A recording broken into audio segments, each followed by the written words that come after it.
Blog Talk Radio. Are you ready to take a bite out of the competition? Are you looking for ideas to make your business better?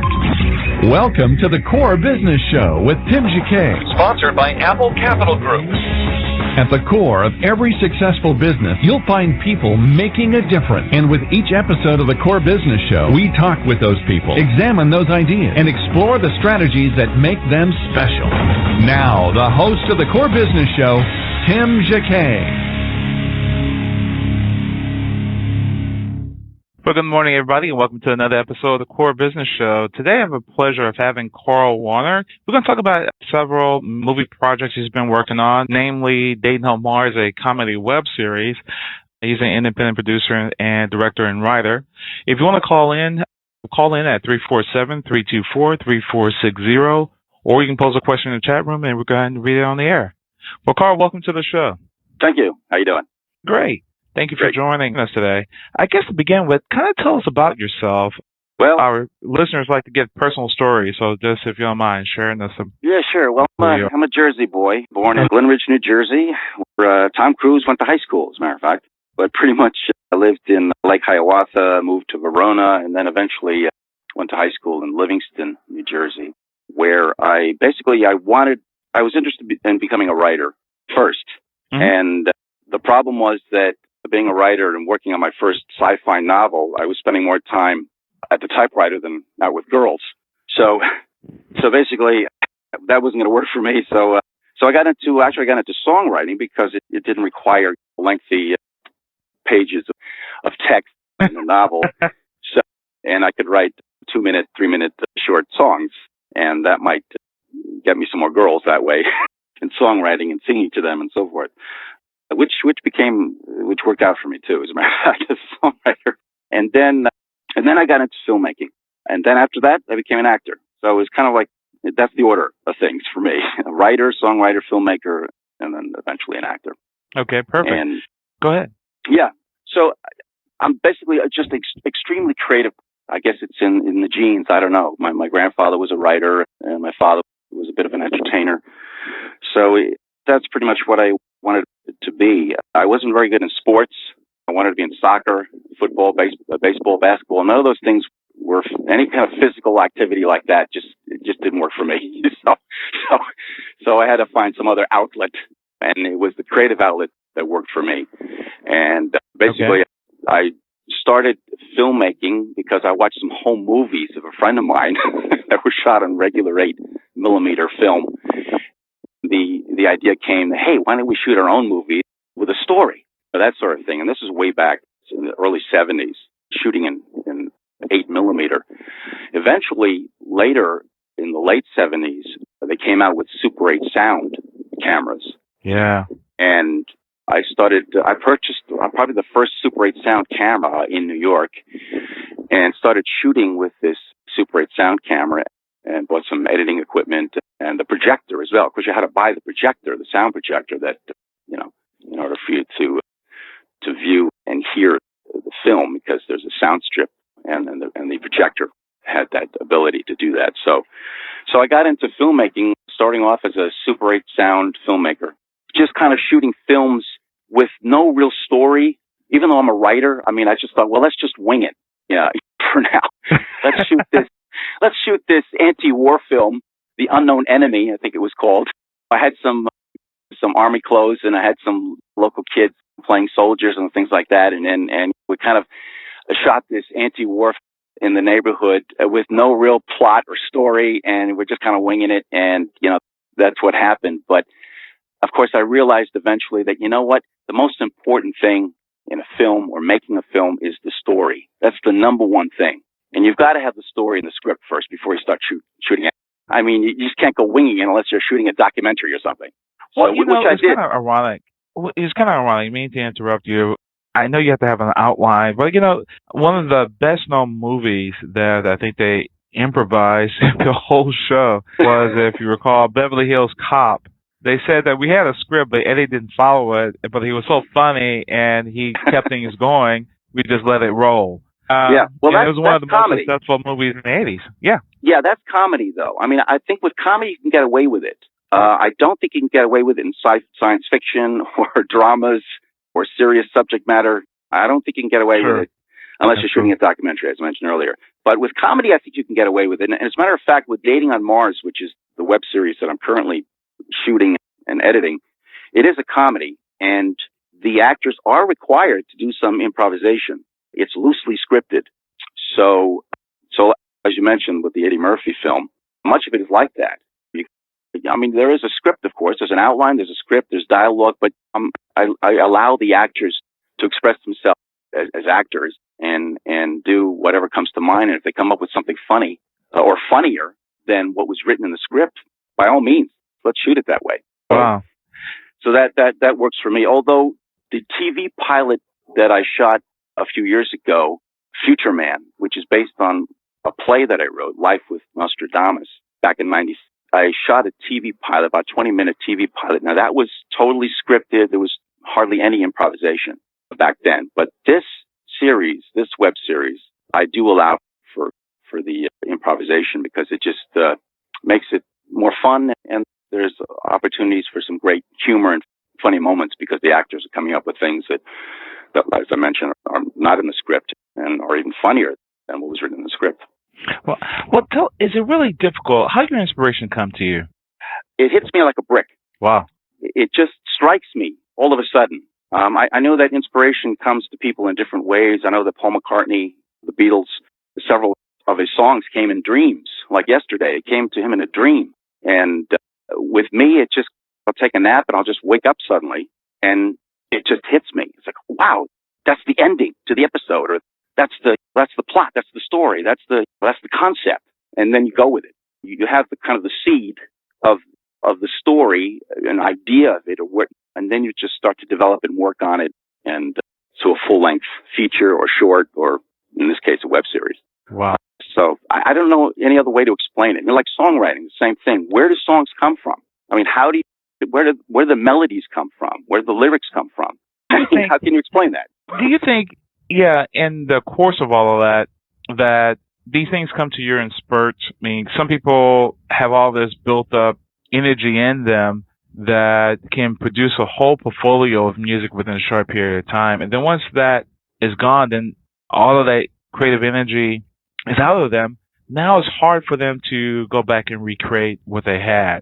So maybe we're born, or we have in our subset a certain amount of creativity or a portfolio of things. Then from that moment, maybe it's a 3-year or 5-year or 7-year span. And then all of a sudden, then our world changes and it's gone. And we struggle to catch up what we had in the past. Yeah, and that leads to depression, basically. I mean, then you're really depressed and you don't know what to do with yourself, and you think I've said everything, I wrote everything, I don't know what else to do. I hate to make this comparison, but maybe that's with Ernest Hemingway. Maybe that's what happened in his case. I don't know. I mean, I know he committed suicide, but was it because he just didn't have another creative thought after that? I don't know. I don't even want to talk about that, but I think it does lead to depression. There are people that are perhaps not able to achieve or create something as creative, let's say, as their previous project or something they worked on that was very exciting and they felt very passionate about. And then all the passion and all that stuff is gone because it's like an empty well. There's just nothing there that you can work on or develop because you're just out of ideas. But it'll come back to you. I mean, I don't think it goes away and it never comes back. I think you will find inspiration in anywhere you look, whether you look at a magazine cover or a book or a TV show or a movie or just walking around observing people and places and doing things. You're going to find inspiration unless you're just living in a cave. I mean, if you're living in a cave, then what are you going to do? You can draw pictures of animals on the cave walls, which is what they did back then. I mean, they had expressed themselves too back in those days. But if you're living in a cave, then it could be a problem. But if you're out there in the world experiencing life and doing things and meeting people and talking to people and so forth, you'll find inspiration. Sooner or later, you're going to find it. So there is hope for the struggling writer that is out of ideas. You'll find something to write about. Well, does ideas normally come in packages with, if you pull everything you have out of you, do you really need to partner at that point with somebody else to kind of get that energy from them, and they give you ideas, and now you begin to collaborate? Yes, exactly. That's. I'm glad you mentioned that, because Dating on Mars basically was not totally created by myself, even though I pretty much created the outline for the series of 14 episodes or webisodes. I created the outline, Act 1, Act 2, and Act 3, and I had some kind of an ending, although it is a cliffhanger ending. So basically, it ends, episode 14 ends on a cliffhanger. So basically, what happens after this character or these characters, who knows?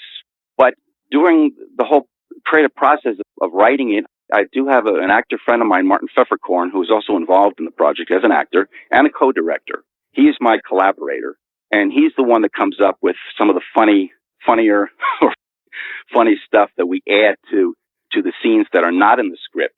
And he's a professional actor. He's a character actor. He's been in a lot of major films and independent films. And he's been a great help and a great collaborator on the project. And it's great to collaborate, believe me. I mean, look at Lennon McCartney. I mean, there's a great collaboration right there, songwriting collaboration. So it's always good to collaborate. Problem is that are there people that want to collaborate with you? Because a lot of writers, they've got egos. And it's like, no, I want to write my own novel. I want it to be just my name, no one else. They just want to take all the credit. And you may not find a collaborator with many of your projects because they're too busy with their own stories to tell. But in this case, I'm grateful and happy to have Martin Pfefferkorn as a collaborator on this project. Wow. We're going to take a break for a moment and then come back and talk more about your movie. We'll be back in a moment with Carl Warner. You're listening to the Core Business Show, sponsored by Apple Capital Group. Apple Capital Group in Jacksonville, Florida, is a commercial lender that specializes in asset-based loans, equipment leasing and financing, invoice financing, commercial real estate loans, and asset-based financing in the U.S. and Canada. Apple Capital Group is a direct lender that lends on their private equity investment portfolio. 90% of most loans are decided within 2 hours, and vendor funding within 24 hours after documents are completed with a one-page application. No slow no's, just a quick decision and a fast yes.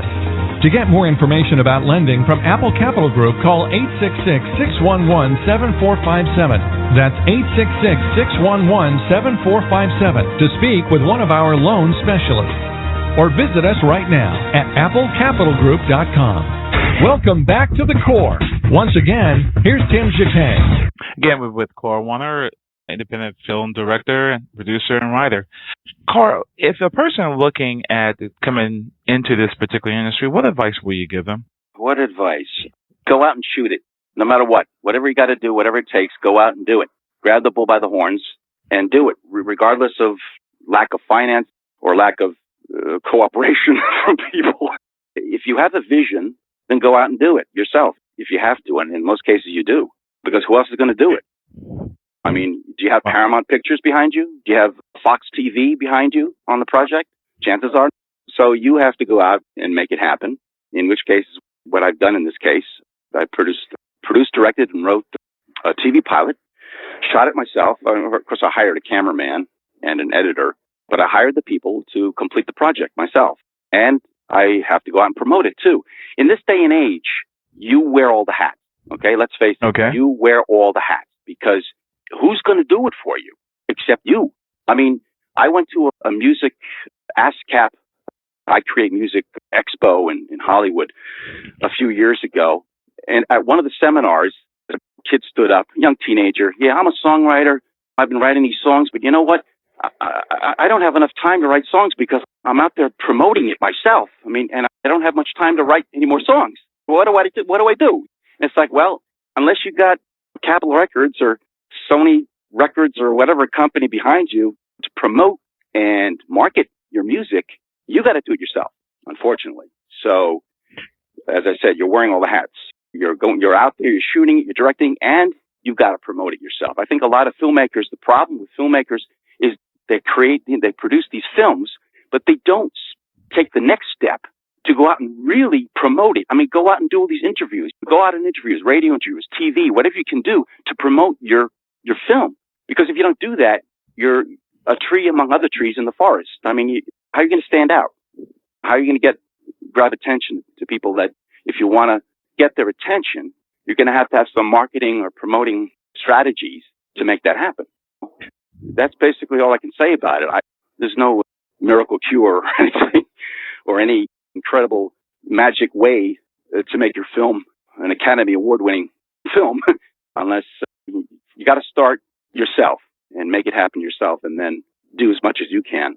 And if you have to hire someone, to help promote it or market it, especially using the internet, bloggers, getting on blog sites or getting bloggers interested in your project, your film, maybe have them review your film in their blogs, go on Blog Talk Radio, like I am now.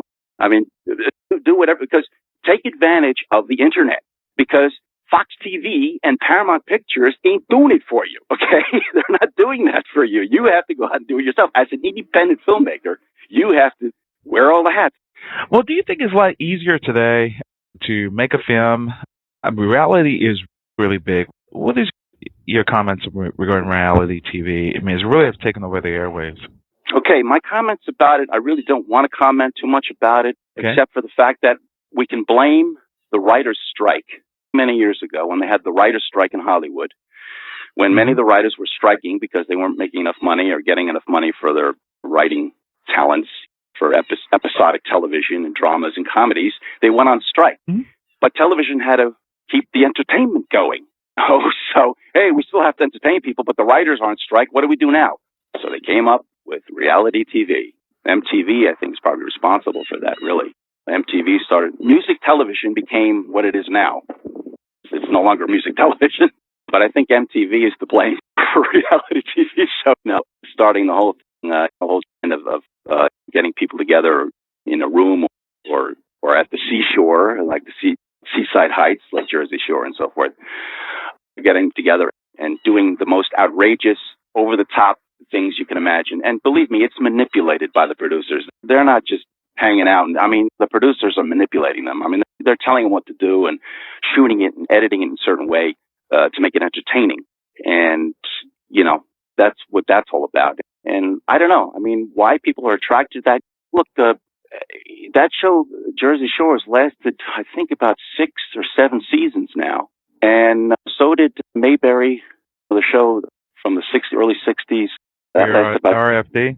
Yeah, the show, from the early 60s. That lasted about six seasons. And that was a great show, very positive, on people loving each other and all that great stuff in the small town of Mayberry.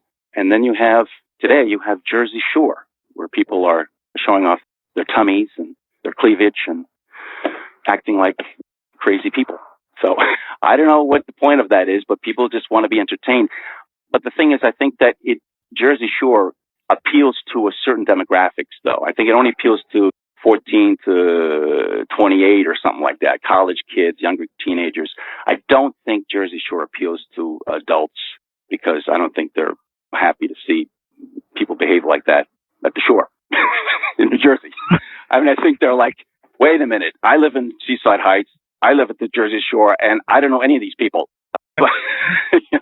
Well, yes, play devil's advocate.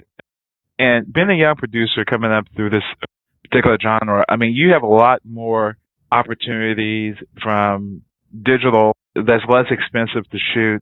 Can a person, in the sense of not making a reality show, try to make a show, but don't have the high-end equipment, but can pull something together like Spike Lee did in the 80s when he did that one, She Has to Have It, and with almost no money, but somehow he pulled it together to get something out of it. Took him some time to do it, but he got it. For a person coming through the system today, with all of the technology we have today, it's a little easier to get something produced, and also to get something distributed, because you can be a web series in itself. You just have to promote it. Yes. To answer that question, I'd say a big yes, because when I started out, as I mentioned earlier, I started out as a Super 8 filmmaker and shooting on Super 8. Mm-hmm. Super 8 ain't going to cut it in today's world when you're trying to present something to people. Yeah, I shot this on Super 8 sound. Take a look at it. It's a pilot or a movie, whatever. The thing was, I started with Super 8 sound. I never really got into 16 millimeter or Super 16, which is pretty much, I guess, the standard for many student films and indie films shooting on 16 millimeter. I didn't go that far. Eventually, I became a wedding videographer, and the great thing about it is I got paid to shoot weddings. I wasn't getting paid to make movies, but I was getting paid to shoot weddings, and I did that for about 7 years with my own business, using the state-of-the-art camera equipment that they had at the time. So for 7 years, I was shooting wedding videos, but being very frustrated because it's like, okay, yeah, I'm shooting their wedding video, I'm editing them, and I'm doing the best I can to make it look great and all this kind of stuff. I'm getting paid to do it, but I'm not making my own movies. And it was extremely frustrating. Then I went to a convention in Las Vegas, a WEVA convention. It's the Wedding Events Videography Association. When I went to the second convention they had, or at least the one I went to in Las Vegas at Bally's, Panasonic presented a new video camera that shoots 24 frames per second. And I saw what it did in a demo or a video that they showed, like a trailer. And my mouth was wide open. I said, oh my God, this looks like 35 millimeter film. It doesn't look like video. It doesn't look like dark shadows and soap operas on TV. Because they're shot on video. This looks like motion picture film stock, like it was shot on film. And that turned me around right away. I said, well, this is the future of filmmaking. When Panasonic came out with this camera, and of course, you had to purchase the additional software, editing software, to make it look that way, with certain filters, whatever, to make it look like film.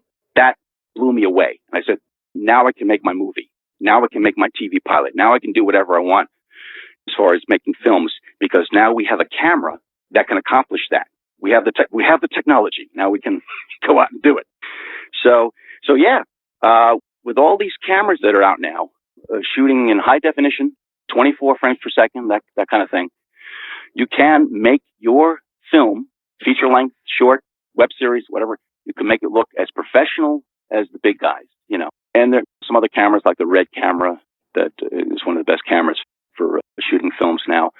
But what's great is that these cameras can handle low light filming. So you don't need those big bright lights they use in Hollywood when they make those movies to shoot in an interior scene, because the cameras handle very well in low light situations. So you don't have to worry about lighting as much to create the desired image or effect or whatever. So these cameras are greatly improving all the time for filmmakers like us, so we can make our film look just as good as Hollywood films.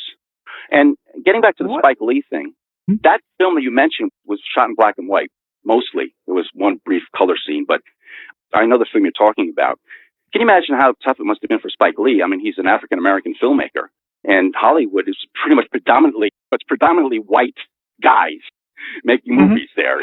And here he is breaking into the industry, which is fantastic, making this film, which is actually one of my favorite Spike Lee movies. It's his first film, but he shot it very low budget.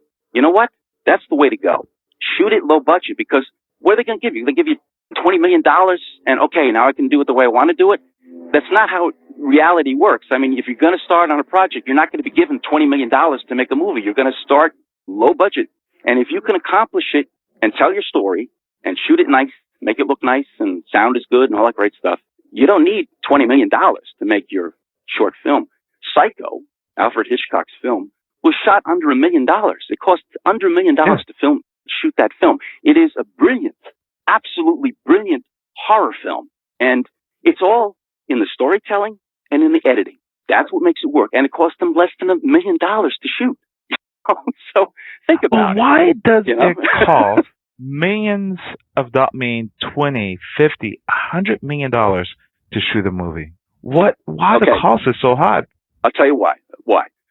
Two reasons. One, who are you hiring as the actor to play in it? You getting Tom Cruise? Are you getting Nicole Kidman?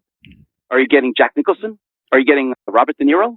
I mean, if you're getting these big money stars, Tom Cruise is the highest paid actor, I believe, right now. And then you have Adam Sandler and, a few other guys who are getting big bucks for their movies. But if you're going to hire these high actors demanding high salaries, that's where a lot of your budget is going to. Okay. The other thing is the special effects. if you're doing a lot of CGI, computer graphic manipulating on a computer, all the special effects that you might need for your film, there goes a lot of your budget right there. Because if you're going to be working with Industrial Light and Magic, George Lucas place, you're spending a ton on just the special effects. And then there's the marketing. Once it's all done, then they're spending a few more millions of dollars marketing it. Posters, trailers, all kinds of marketing gimmicks to sell the film or whatever they got to do to promote it. You go to Manhattan, you see a huge poster of your movie. Of course. I mean, you got Paramount Pictures or something back paying for to promote it. So, but the thing is, yeah, you spent a lot of money making it, but you better get that money back and hope that it's a blockbuster. Because there have been some films, the higher the cost. Yeah, but the higher the cost, it's less return you're going to get. Yeah, exactly. So my advice would be this: make your film low budget, or keep it within the budget that you're working with. If you have a certain amount of money, even if it's like $20,000 or whatever, stick to that budget and work within that budget, because the point is that you want to make it cheaply so that you can make money from it when it has some success, whether it's through distribution or festivals, if you're getting some recognition at festivals and things like that. But if you can make a cheap film and it looks great and it's a great story and all that kind of stuff, there you go. I mean, make a cheap movie that makes tons of money. Perfect example is Blair Witch. That film with a lot of shaky camera work, a bunch of kids going around looking for the Blair Witch, right? Yeah. I saw the film and I almost threw up because the camera was shaking so much. But you know what? How much did it cost them to make that film, and how much did it gross at the box office? Millions and millions of dollars, and how much it cost them to make it? What, 20,000? I don't know. And it's like Hollywood takes notice of this. They notice that and go, hey, look, he made this cheap film and it's making a lot of money. That's where you're going to get some recognition. But why is it always far in between? I mean, to interrupt you, that we have good projects like that works. Is just Hollywood just don't know what to look for? Hollywood is always looking for something. Unfortunately, they're looking in the wrong places. So like the song, looking for love in all the wrong places. Yeah, maybe they're not looking in the right places. They're more traditional, perhaps, in when it comes to scripts and screenplays.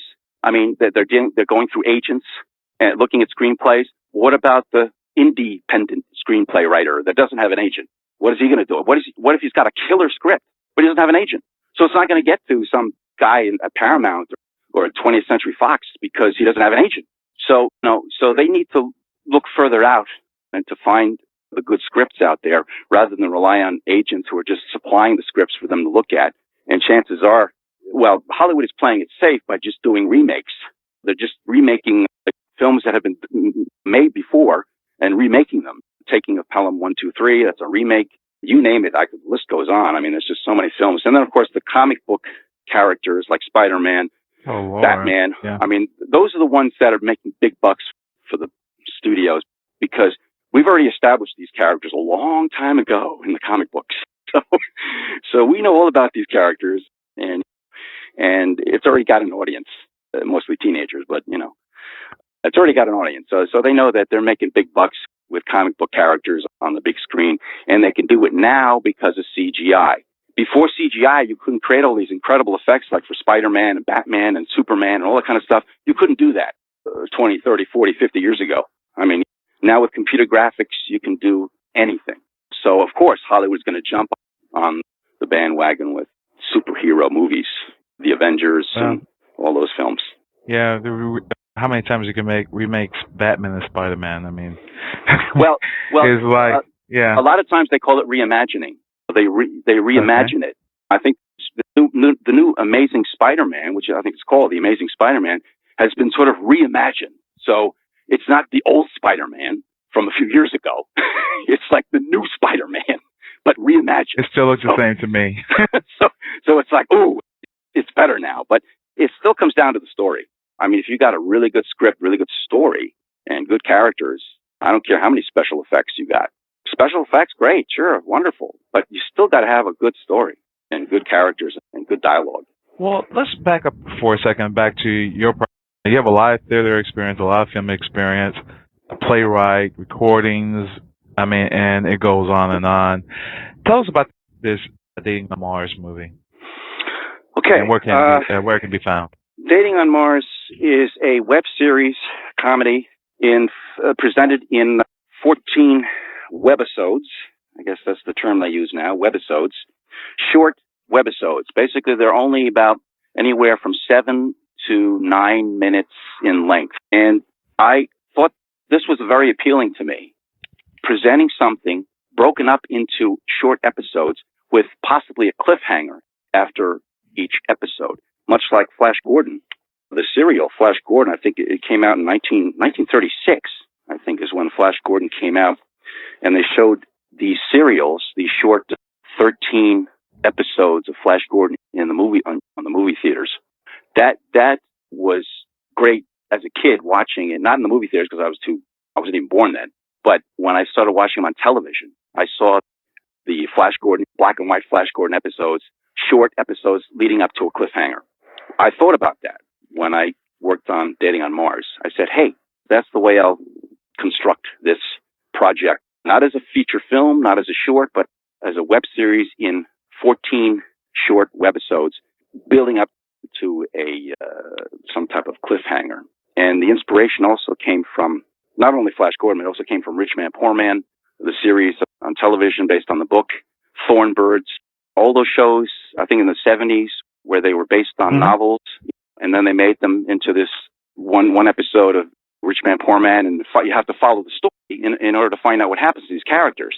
And that's it right there. It's like you've got to create interesting characters and an interesting story so that you want to follow this story, much like a soap opera. You want to follow it to the end. You want to find out what happens in the end if you haven't read the book. So it's Rich Man, Poor Man, The Thornbirds, Shogun. A lot of those shows were in the 70s. I watched those, and I watched them from beginning to end because I wanted to find out what happens to these characters. So Dating on Mars is kind of the same thing. There is a story. We introduce the characters, and you have to follow the story. It's not just a lot of silly comedy where they're just making funny noises and doing outrageous things and over-the-top stuff and you're putting on makeup and that's about it, or sitting on a couch and belching. It's not just that. There's a story that you need to follow to find out what happens to these characters. And I can tell the origins of Dating on Mars. Basically, I was working on two scripts. One was a play called The Horrors of Internet Dating, and that was a play I was working on because I was recently divorced and I was starting to date again, and I discovered this wonderful world of Internet dating and all these dating sites and the wonderful world of Internet dating. And to my horror, I found out it's not what it all cracked up to be, with some of these called people who represent themselves with photos that are 20 years old or whatever.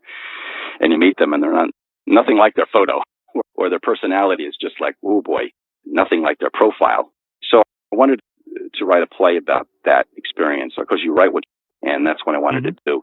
And what you don't know, you make up. So a lot of Dating on Mars are my dating experiences. Then I was working on a screenplay, my first screenplay, called, it's a working title, Hot Alien Babes from Outer Space. Now, this was supposed to be kind of like a parody or just a film about attractive women that come to Earth looking for a few good men to mate with, because they have problems on their planet with the men because they can't reproduce. The sperm is just no good. They're shooting blanks over there.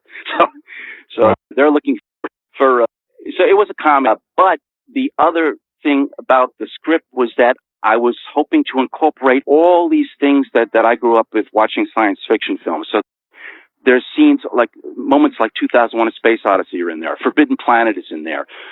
Star Trek is in there. Star Wars is in there. All these references to famous science fiction stories would be mentioned in the screenplay, in some of the scenes. And not only just science fiction, but other films as well, famous films, where there would be scenes where you watch them. Any film critic can watch and go, oh, I know what this is from, what movie this is from. So it was kind of like that's the little added ingredient, was interjecting famous movies into the scenes or plot or whatever. And it's up to the filmmaking expert to pick them out and say, oh, I know what that's from, and I know what that's from. It's all in the script. Well, I never really totally completed that screenplay. One of the reasons was because I don't have an agent, as I mentioned earlier. I don't have an agent. So how am I going to shop this around in Hollywood? So forget about it. So I took a lot of stuff from that screenplay, Hot Alien Babes from Outer Space, and combined it with the stage play, The Horrors of Internet Dating, and putting them two together, and I got Dating on Mars. So basically, it is about a divorced and unemployed astronaut starting to date again. And that's as much as I want to say about it. Of course, that's fine. The story. Because you know why, Tim? It's because one of the great thrills. And yeah, I mean, when I saw Star Wars for the first time, I saw no preview. I saw no trailer. I saw a poster. That's it. When I saw it on the big screen when it first came out, it blew me away. It's like, wow, I've never seen. Same thing with Alien. When Alien came out, I knew nothing about the story. I didn't see any trailer. I didn't see anything on the internet. Millions of things written about it on the internet. That's before the internet. I didn't know anything about it. So when I went to the theater on the big screen, 70 millimeter, whatever, it blew me away because I knew nothing about it and saw nothing, no scenes or trailer, anything. And I think that's the way you should see movies. Nowadays, you have the internet, and everybody knows about the film already. They've seen scenes from it. They've seen the trailer. They've seen 6 trailers from it. They pretty much almost know the entire plot. Well, don't see it. Well, why bother seeing it then? Because you know already about it. So the whole excitement of seeing a movie for the first time is totally shot because it's like you already know what happened. But fortunately, most directors are smart enough not to reveal much of anything in the film. What's annoying is we have these Hollywood interviewers. They go, so can you tell us a little about the movie? Yeah, this guy meets this girl and they fall in love. Anything else? No, that's about it. Why should I tell you any more about it? Absolutely. I mean, Paul, we have a few seconds remaining. Anything you'd like to add regarding your company, and how can we contact you if we want to take a look at this web series? Okay, the web series dating. Right now, there's only a trailer available. There is a trailer, yes, so you have some idea what it's about. Just go to YouTube and type in the search engine "Dating on Mars" official trailer, and you get a chance to see the trailer and get a glimpse. It's quirky. It's Monty Python-ish. It's got some of that humor. It's hopefully unpredictable, so you don't know where things are going with the characters or their situations, which is another key thing when you're writing a screenplay.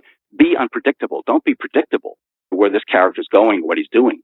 Create something that totally changes everything, because that makes it more interesting. So, but you can see the trailer on YouTube, and the series will be coming out probably on some YouTube channel or maybe some other web-based channel that feature web series. And we're going to have a special sneak preview episode available in the next few weeks. And what I mean by that is it's episode 4, much like Star Wars. Episode 4 of the series will start. And then after that, we'll start to feature them one episode at a time, starting with episode 1. Wow. And that's about as far as where it's going to wind up, Tim, I couldn't tell you because there's so much out there now. There's mydamnchannel.com. There's the YouTube channel. I mean, Google, I think, purchased YouTube. So now, and also there's Amazon Studios. They're looking for new stuff, new TV shows, pilots, movies, whatever. Once a month, they select some new stuff to present, and you make some money from it. You make some money from it. That's the most important thing. You're making money from it too, it's not just a hobby. I mean, you can make money from this. Good. So what's your website address again? Well, the website hasn't been established yet. Okay. Until we start getting, it probably would be datingonmars.com. Okay. For your company, it's if they want to locate you to get more information. Well, I'm on Facebook right now. I haven't really established any unfortunately, I mean, I haven't really established any website that people can go to directly to see my work. Okay. You can go to Vimeo. You can go to look at some clips on YouTube, on Vimeo. If you go to Vimeo, if you type in Future Man, you'll see the actual TV pilot of Future Man that I shot a few years ago. You'll see that on there as well. So you see some of the work that I've done. But I'm hoping to put all of that together in a form of website that people can go to eventually, soon. Great. Well, thank you for coming on the program, Carl. I really appreciate it. Sure, thank no you problem. so much. Thanks. Okay, great. Take care. Bye-bye. Bye-bye. Again, it's been another production of the Core Business Show. Thank you for listening, and everybody have a great day. Thank you for listening to the Core Business Show with Tim Jacquet. For more information about equipment financing and asset-based loans, visit our website, applecapitalgroup.com. That's applecapitalgroup.com. Or call us at 866-611-7457. We hope you'll join us for our next episode. And remember, you can always get to the core via iTunes. You'll find all our previous episodes there. And thanks again for listening to the Core Business Show with Tim Jacquet.